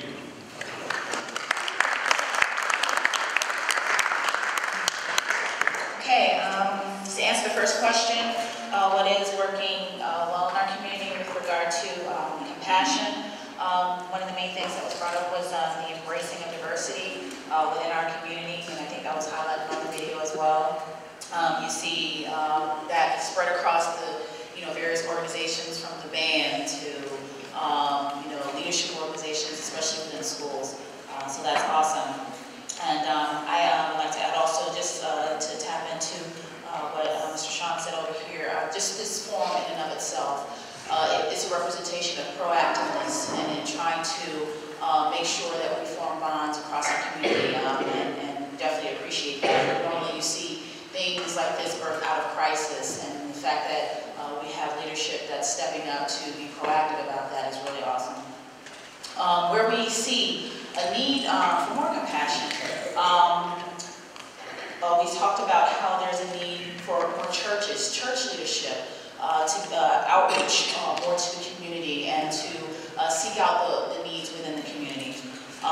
Support to persons with disabilities. I think some of you talked about those with mental disabilities earlier, but those with different types of disabilities needing support. There's a need for more volunteering parents at the middle school and high school level. That tends to drop off right after elementary school, and we don't see as much parent involvement because it then, there's a change from just volunteering and helping inside the classroom to helping the whole entire school, and I think it maybe comes across as being overwhelming, so you tend to see that die off a bit. But we may need to look at recruiting mechanisms whereby we can have parents come out and volunteer more in the middle schools and in the high schools. Also, there is a population of homeless children that are going to the high school that kind of fall under the radar, bringing light to those children that have those needs, and supporting them, encouraging them to continue and to do well in education in advance so that they can get out of the situations that they're in. And then talking about compassionate businesses, having businesses, businessmen and women coming together and having forums whereby they can talk about how to be, just be a more compassionate business, being more people-focused than profit-focused, understanding that profit would then be a byproduct of being a compassionate business person. And volunteering at homeless shelters. We have one of our table members said that once a month she goes to the homeless shelter to spend the night. And of course, with everything that's going on in there, she can't sleep. But after she gets up, she goes home and she has a wonderful night's sleep. whereas the others that were there don't have that option. So again, putting yourself in a position where you're a little bit more uncomfortable, and that'll help us to actually, relate a lot better, or to establish a sense of connectedness with those that are around us in need. And then also with regard to homeless shelters, enabling, equipping, resourcing, and educating those that are in the homeless shelters to help them come out of the homeless shelter. No one that's there wants to stay there. So how do we educate them, equip them, give them the resources that they need to come out of that situation so that they can partner with the community to also become a compassionate member. And then also visiting the detention centers and the prisons. That's what we don't see. We don't see those individuals, but guess what? They need compassion as well. Many of them are there because they've never experienced it, and us being intentional and deliberate about going out of our way to show compassion to them will help them to better learn and understand. And then overall, just being on an individual level, and even as with families, instituting the platinum rule. The golden rule is do unto others as you would have them do unto yourself. But in this case, we want to do unto others better than we would do unto ourselves. That means that we go beyond, above and beyond caring and being kind to ensure, again, that we're showing that compassion and hopefully someone will ultimately pay it forward. The best example that I have personally with in regards to compassion is actually not too long ago, right before Christmas break. I showed up to a council meeting at Lacey, and I wasn't able to speak at the time, but Mayor Ryder invited me to have a meeting with him, and we spoke about a lot of things, actually. I got to learn a lot about Mayor Ryder and the journey that he paved and how he has been so successful with his career, and he took time to listen to my issues, and he took time to listen to my concerns, and for that simply was probably one of the most compassionate acts that I've felt, a part of. So thank you very much, Mr. Ryder, for having me. Also, I really have a lot of respect for our police department because my own personal experience, they have treated me with respect. But I also know to treat them with respect. I really do give a lot of credit to our officers and our law enforcement who are, here today representing our community, in which, goes above and beyond their duty, really, to serve and protect, because they're trying to create a culture and an environment in which we can all live under and feel safe and secure and loved and neighborly. So I think those are things that are working. Also, this event is another great example of what's working for us. The backpacks. We have a lot of great organizations. I work for one who provides after-school programs and morning programs for elementary schools, which is a huge, huge, huge need for parents who get off a little bit late or who need to drop their kids off early. But it's not only that. We provide academics and education and curriculum, and provide a safe and healthy place for the success for our youth. So that in itself together has made a big contribution to supporting our community, and I really appreciate being a part of that. Also, what's not working? What's not working? We didn't really spend a lot of time on what's not working. But I believe we need more mental health support. I am not one of those guys who believes in mental health personally, because that is something that we kind of all go through, and we've kind of titled it as a mental health issue, or you have mental illness. I think illness is more or less like a disease. Mental health is more like the stress that goes through our day.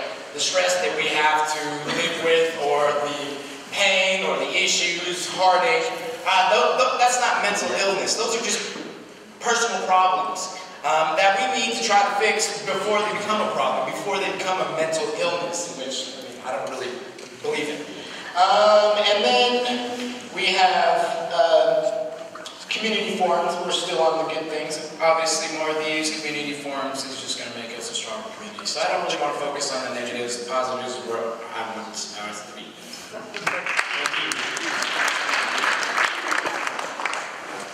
So starting off with what do you see working well?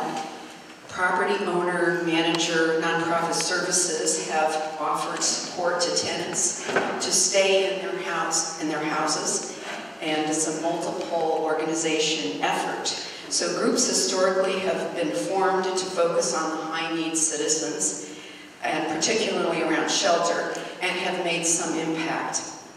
Affordable public events sponsored by the City of Lacey are outstanding. Of course, that contributes to developing a sense of community and ownership and belonging, which is a precursor to mental wellness, and that's where we want to stay. Also, City of Lacey has made this a beautiful place with the landscaping and the flowers and the tree care. Thank you so much. So what's still needed? Lots. Public education about compassion and effective ways of expressing that. Let's end homelessness. Let's be brave. We need more role models leading the way. Thank you.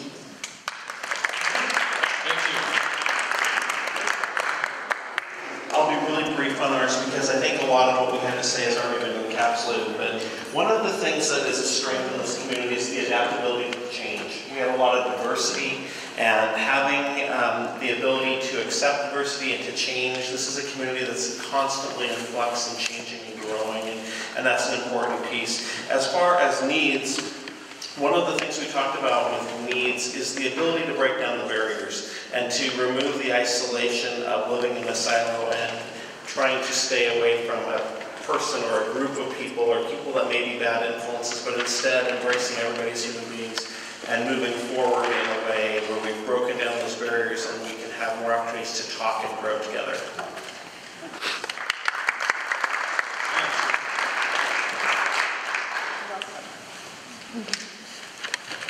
Dana shared with us, from her perspective as a parent and teacher in the school district, that the school district is working. And she cited the Voices program, which focuses on children with disabilities as an example. In terms of where things are missing is a general issue in terms of communication within the community and communication between the gaps, as she said. Barbara shared with us that the City of Lacey is working, and she talked about the children's programs and the celebrations like Lacey Days, which are important to families and children. And as far as the gaps are concerned, Barbara talked about not enough action in the areas of employment, isolation, and reaching out. My own perspective is that we can celebrate many community programs, but the need is so great. Thank you.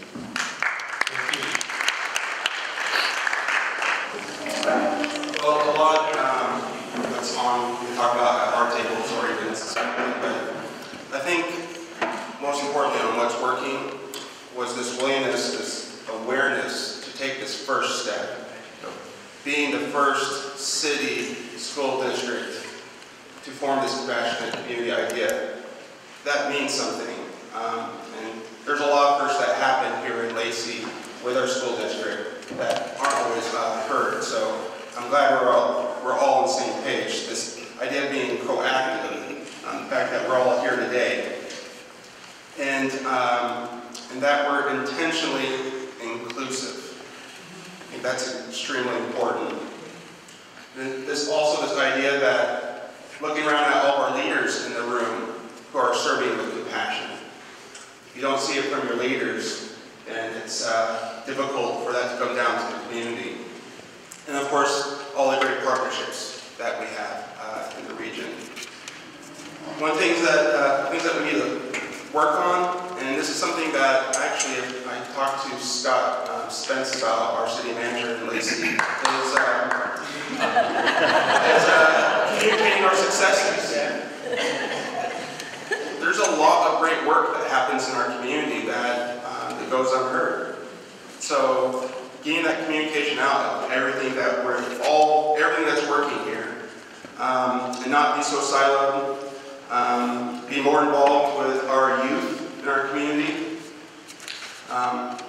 Maybe welcoming our military to our community, having maybe quarterly meetings of welcome to the city of Lacey for our military, partnering with a business community to get that done. It's one thing that we talked about. And just to greet each other warmly, meet eye to eye, introduce yourself, be known, know your neighbors and your businesses. Thank you.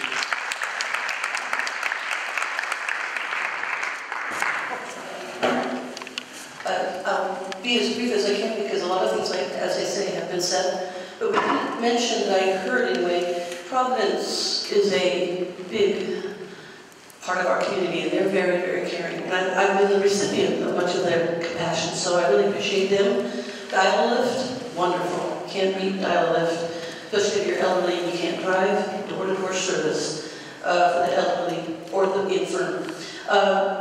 The Lacey Chamber of Commerce, we have a very strong, passionate Chamber of Commerce who's just done a recent drive for the military JDLM troops in Afghanistan in the field. Wonderful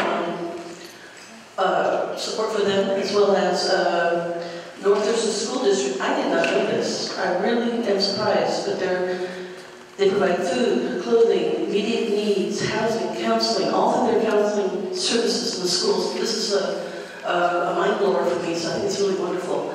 I had no idea that was going on. There's also diversity in the schools for GLBT, people with different sexual orientations than our own, perhaps. We find that in also the senior services as well. The North Thurston Education Foundation is providing an awful lot of good things through the Intercity kitchens, food, clothing. They have a pizza clutch every so often for people with I always say this from JBLT orientations, and that helps them talk about their situations. That's a wonderful program. There's so many I can't even tell you. Churches also have been very good in this area, even though we assume that they will be. We have to give them the credit because I have been a recipient of their generosity in the past. Long term, this is the other side of the coin. Where does it need to be beefed up? And that would be long-term transformational involvement. One-time things are important toward the long-term building of relationships. That will help us in the long term as a community. And growing an attitude of gratitude within Lacey will automatically bring out the compassion in so many people that is innate and maybe sleeping at the moment, but will be roaring as a lion soon. So gratitude, an attitude of gratitude, growing that is a good thing to do. And education is more than the test scores and grades and athletics. I notice a lot of people coming to our facility and they're saying, to the senior center and saying, before I graduate, I have to give 20 hours of community service. That was not heard of when I was in high school. So those kinds of things are wonderful. So the more we do in that area, teaching kids that it's important to be compassionate, the better. That's enough. Thank you.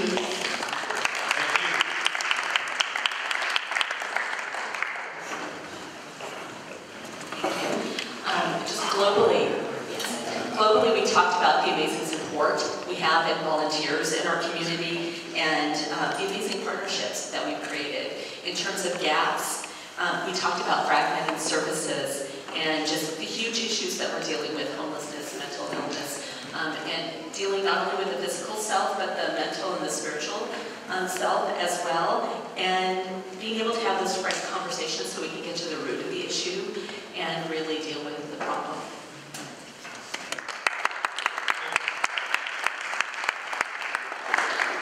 Hi, my name is Hernandez, and what our group here discussed was we made a list of things that are working.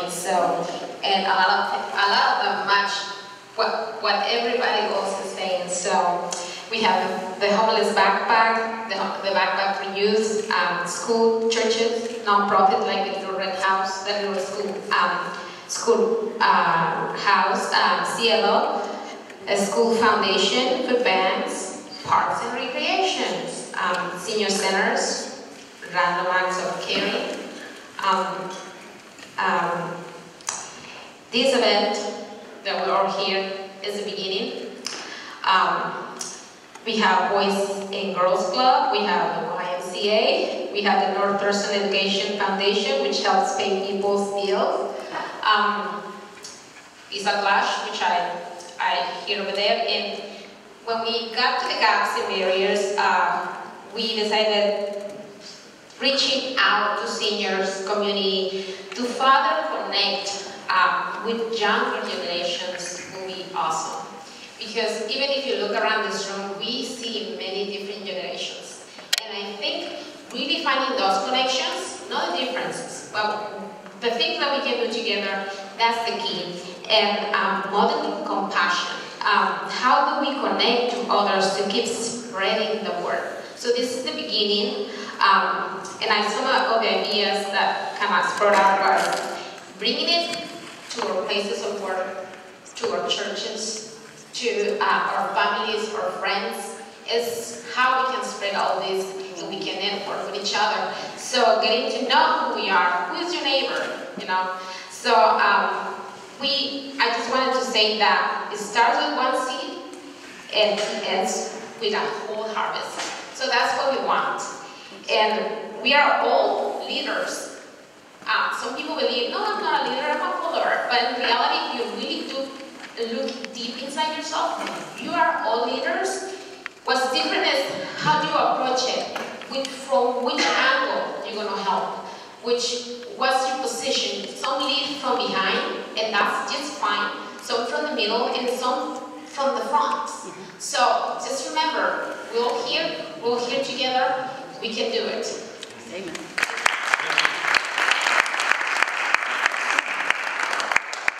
Last but not least, City Manager Scott Spence.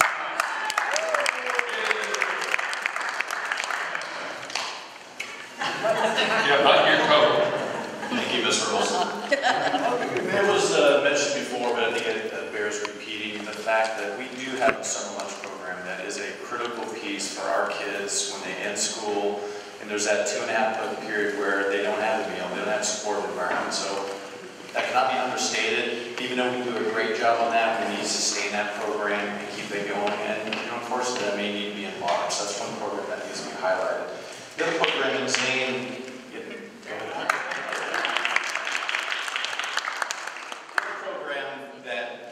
New last year was the Copper Kids and Cards, and all the discussion we've been having about policing in the United States. And we do have issues in the United States, but I'd like to think that in Lacey, we've done an outstanding job in how we police our community and the public's expectations for policing. That is a thing that Zane mentioned, that is a great program to reduce those barriers between the police and the public, and that's something we need to continue, and maybe provide other programs that can expand on that good work. Last thing we talked about is just how we communicate as a community. It is very difficult. We have a couple of different generations here at our table, right? At least two. At least two. Between Facebook, email, radio, television, it is difficult to talk about compassion. And one of the challenges I think we have as a community is how do we communicate compassion? Now, I should bring my wife in this, but she's always telling me, and then she'll correct me, so I'm only reminding you. But as a community, we need to remind the community of all the good works that we're doing, like the summer lunch program, like Cops, Kids, and Cars. And then people then will start getting that Mr. Olson aha moment and say, I can do that. And I think that's a thing we need to work on for the next coming years.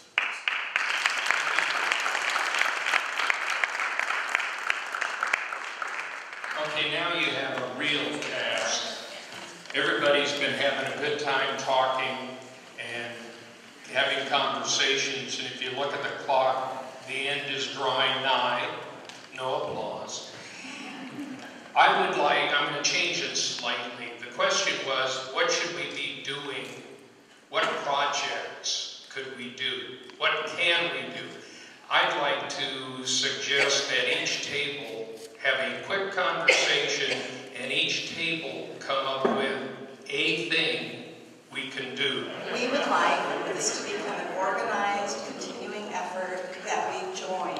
And at my little program, I want a banner with our logo that says we are a compassionate community. I want us all to have blue little swirly things, and I want the dialogue to continue. We all want the dialogue to continue. Awesome. Thank you. Over here. Same. Public education. Just the act of getting together like this helps us to reset our direction and our awareness. More face-to-face instead of Facebook. Use Facebook to announce, but face-to-face time, making connections, like having crucial conversations, talk and grow sessions. Here. We're going to make it simple and do one of the basic things that we are all taught to do, and that's love thy neighbor. Get to know your neighborhood, get to know your the area you live in. Go next door is what we're going to do, just get to know our neighbors. So that's simple and easy.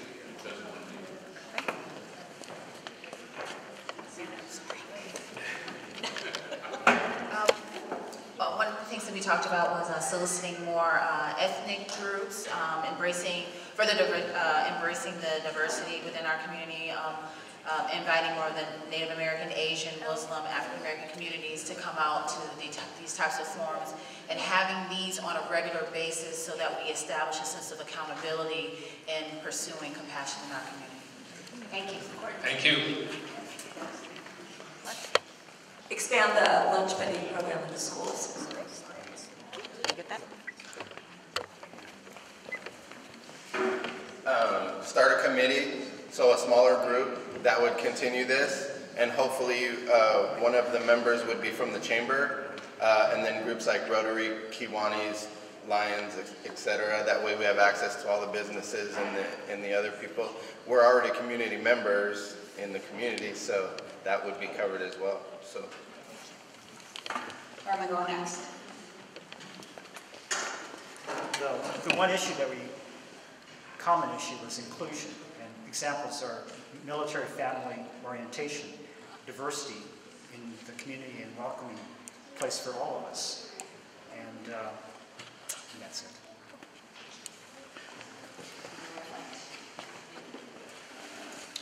So this is something that we've already talked about within the city of Lacey, but I really like to start a youth advisory board.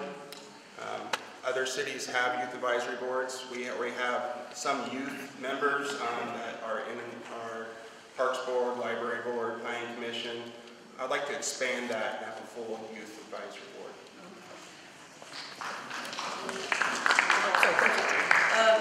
We'd like to see us, I don't know if you consider community youth services as an Olympia thing, but it's a wonderful program, and I'd like to see it happen here in Lacey a little bit more.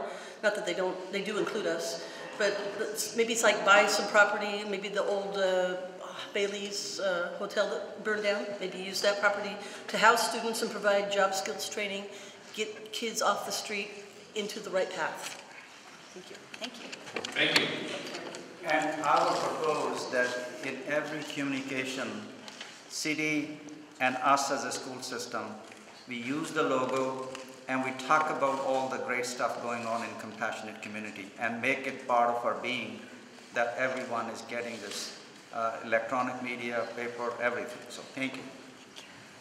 Thank you.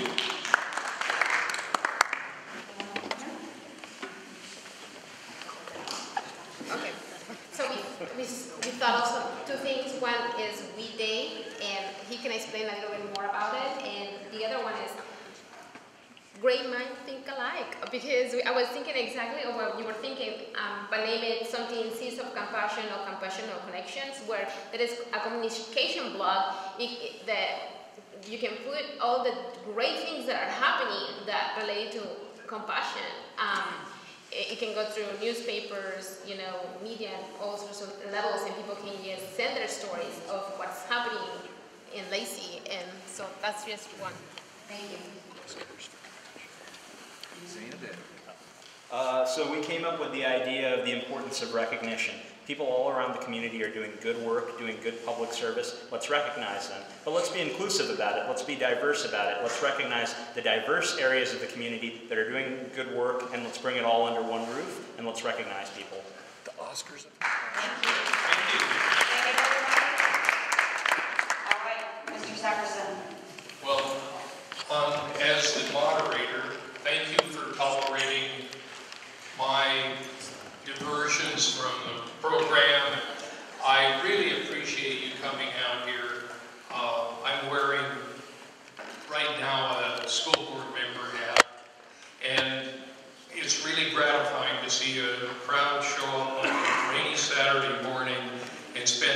talking about what we could do better and how we could improve relationships. And with that, I'm going to turn it off and turn it over to Mayor Ryder.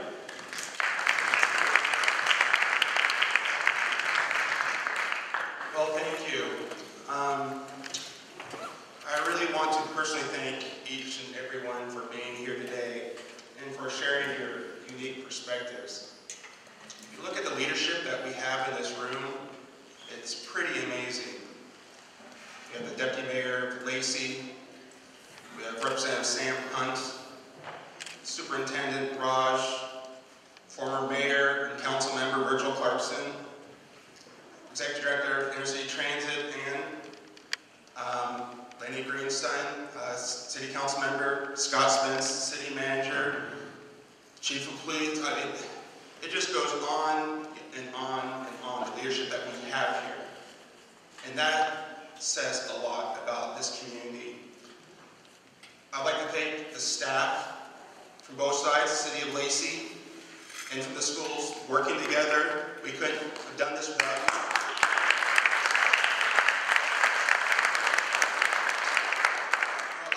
Accomplished a lot here today. The connections we've made, the knowledge and the ideas that we've explored. You know, it's important that we come together from time to time to reflect on our current status. We can't assume that we know what you think about our community and its levels of service and compassion. So I'm looking forward to taking what we've learned here back to my council and talk about the advantages to the decision makers making mindful decisions when it comes around compassion. To get that great feedback as we look towards the future, we can look at priorities that have risen to the top, and when it comes to funding priorities, make sure that we are funding them. But I really want to invite you to keep these connections that you've made here today alive and share the ideas with us in the future. So keep an eye out for more compassionate community campaigns in the future as we look for additional community involvement. Once again, thank you for being here. And I have a last request, and that is, I'm sure we'll be following up on this. What I would appreciate is if you enjoyed and thought this was valuable, when we do it again, bring 5 of your friends.